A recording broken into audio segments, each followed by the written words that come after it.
Welcome guys again, one more day of Book the Vida. Book the Vida. I'm real excited because I'm going to bring you guys a real interesting interview that I did, and I had a special guest, Dr. Cypher. I also brought in Melvin Monell from Monelli Supplies, who also is one of the best guys around here that sells CBD. He's also explaining to you guys in Spanish and English. I actually uploaded 2 videos on him explaining the difference between the CBD, the broad spectrum and the full spectrum. Also, I would like to say that the interview with Dr. Cypher about addiction, it was awesome. I really liked it. It came out, I can't wait. I'm real excited. But anyway, tonight I want to talk to you about what's the scams that they're having here in Florida. Florida is a state that it's a lot of baby boomers. They have been moving in here forever, for the longest time, since I was a little kid. Baby boomers, they're moving down to South Florida. The winter birds, or the bird winters, however you want to call them. But over here, we run into so many scams, and I'm going to tell you about 2. I want to talk about both scams. One of them, I want to talk about buying a car here in Florida. I got a car the other day in Labor Day weekend. I think it was like about a month ago, 2 months ago, that they do those Labor Day weekend sales. And I bought a car. I bought a Durango SRT 2020, and I traded in my car. It was there forever at the dealership. I actually spent like 2 or 3 hours there. After giving my down payment, agreeing on the numbers, signing the contract, I leave with the car. A couple days later, I get a call from about 3 or 4 days later, from the finance manager, and he's telling me that the car, the loan that I got, it was not meant to be, or it wasn't meant to happen. I was like, I didn't understand. I was like, can you explain that to me? Anyway, they told me that I had to come up with some more down if I wanted to buy points for the interest. I was like, I got a good credit. I don't know. I signed a contract with Chrysler, so I'm assuming that something went wrong. I'm like, I don't know about that. That doesn't sound right. Anyway, they call it bait and switch or something like that, because I spoke to an attorney about it. What they do is they just get you on a bait, and then once you fall in love with the car, which I wasn't falling. I don't fall in love with that. I didn't actually fall in love with that car. That car was anyway, too much gas. That thing was like, compared to the car I had. I drove it for like almost 10 days, because I still had 10 days to turn it in. There's a law that you have 10 days to turn in any car. If you don't like it within those 10 days that you bought the car, if you bring it before the 10 days, you can just either trade it in or leave it on the lot with no explanation. So that's actually, after going back and forth with these people, I decided to return the car. I was like, you know what, just leave me my little car. Just give me back my little car, and just give me my money back, and that's it. But they do that. I got a friend of mine who was just going through a scenario the other day. He's got an AMG SUV truck that he bought it. I think he paid like $100,000 for it. They told me it's like a 6-figure car. I mean, it's a nice car, but I don't see the $100,000 in that car, to be honest with you. But anyway, he took the car. He don't drive it. He don't even use this car. He's got it in his garage. He's got, I think it's like 5 or 6 years, only 30,000 miles in the car. He takes it to the dealership, and because you don't got the 30,000 and he's got 6 years, they did the 60,000 mile tune-up, which is more money. I mean, he ended up paying like $5,000 out of pocket. Ouch, that's a lot of money. Then, they skipped the 40 and the 50,000 because he's got 30. Or they skipped the 50. They skipped they skipped the tune-up, and they actually got him paying $5,000 for brakes and spark plugs.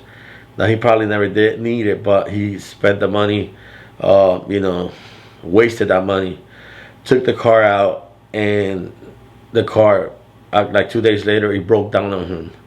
So he took it back to the dealership, and they told him, well, to fix this car, since you don't use it, I never heard such things. You don't use, you don't. I had to go with him to the dealership. He's in Maitland. The Dodge dealership where I got my car was Greenway. Don't go there. Greenway Dodge in Orlando. The first time I buy an American car, I never owned or had an American car. That's the first time, and I will never will. Well, I don't know, because I like that Ford 250, the new one, and the new Hummer, that electric new Hummer is nice. But anyway, going back to my friend's scenario, he goes and take it to the Maitland Mercedes Benz, and I went with him because I could not believe what they were telling him. They said since he don't use the car, piston number 1 was not throwing enough compression, so they have to take the car apart, and it's $14,000. I was like, $14,000? That's another car. That's a brand new car. That's a Toyota. That's a Toyota Corolla. I told him, I said, that's crazy.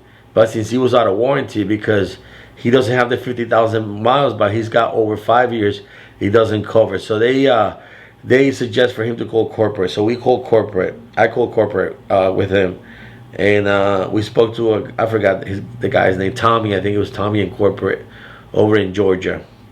And he said, well, we can do something for you guys, but we have to run it through. I have to run it through my team, and I'll let you know. But I can give you something. It's a service called Goodwill, and I can probably eat some of that or all of it. Cost that. Since you don't use the car, we just have to make sure that you're on point with the car, like when it comes to the tune-ups. So he calls the manager down here, and they approve to fix the car, but with an exception that we have to pay, that he had to pay to take the engine apart. I'm telling you, listen, you get caught. Let me tell you how this guy was getting scammed. I told him, I said, get that car out of there. And he took the Mercedes-Benz out, and I called my brother who has a shop in Deltona, and I explained to him the situation. My brother said, that doesn't make any sense. Not even the 5,000 tune-up brakes and spark plugs. That doesn't make any sense to me either. But anyway, he asked me to run a soft something diagnostic report, something like that, because my friend, my brother, when I was speaking to him, he had a friend in his shop that only works in those type of cars, Mercedes and BMW. His name is Lenny or something like that, or Lonnie. And he told me what to do. He says, go back to the dealership and tell them to give you something called a soft report. So anyway, long story short, we take the car out, we get the report, whatever. I told him, I said, listen, there's a guy in Fairbanks in Winter Park in Florida that has been there forever. He has a Mercedes-Benz shop. You should go check him out. So he goes and take his truck out there after, the car left, I think it was today. Or no, yesterday. His Mercedes broke down. You know, after taking the Mercedes out of the SUV out of the dealership, he broke down on him. So he took it to Rudy on the towing truck, and they fixed it. Guess how much Rudy charged him? Rudy Mercedes-Benz in Winter Park to fix his car. And it was a coil, something in the ignition, $280. And the dealer, you heard that right, the dealer was charging $14,000, and he ended up paying $280. That's it. That's what that's a huge difference from 14 to 180.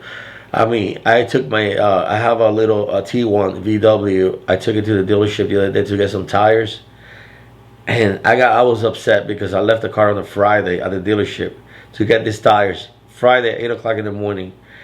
When I went to get the car on Friday afternoon, they only had 3 tires. So I told them, I said, I don't drive a Slingshot. Slingshots is one of those vehicles that they have only 3 wheels. I brought this car with 4 wheels, so I need 4 brand new wheels. It sounds funny, but that's what I told them. They were laughing, and I said, I'm not laughing. I'm just telling you the truth. I mean, if I can take this car if I take this car to Firestone, within 1 hour they'll have or any tire place. Within 1 hour they will have all 4 tires for me. And you're telling me that I'll drop this car off at 8 o'clock in the morning, and it's 4 in the afternoon, and you don't have my tires? Well, Mr. Eric, I'm sorry. We're gonna give you a brand new. We're gonna give you a brand new loaner, for you to drive and go home and just bring it back on Monday. We should have all 4 tires by the time you get out of work on Monday. So I'm like, all right, cool, whatever. I took the car with me. I went home, drove it the whole weekend, took it back on Monday at 4 o'clock. Guess what? My car was not ready. So I blew up. I blew up a gasket. I was pissed. I was like, and I speak very loud. My voice is very deep, so anybody can hear me from even outside the dealership.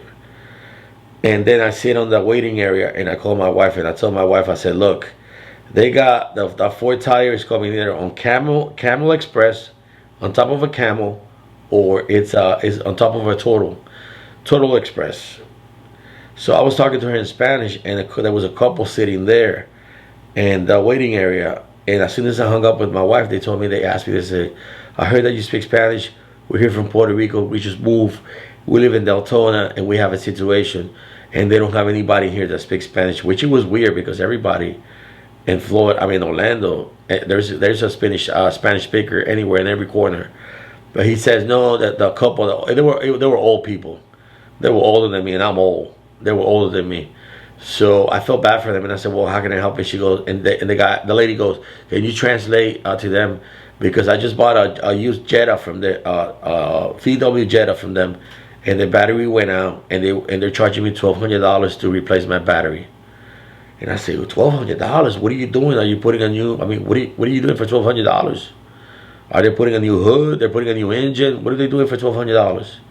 And she says, no, it's just the battery. They say that they had to once they change the battery, they have to reprogram the car.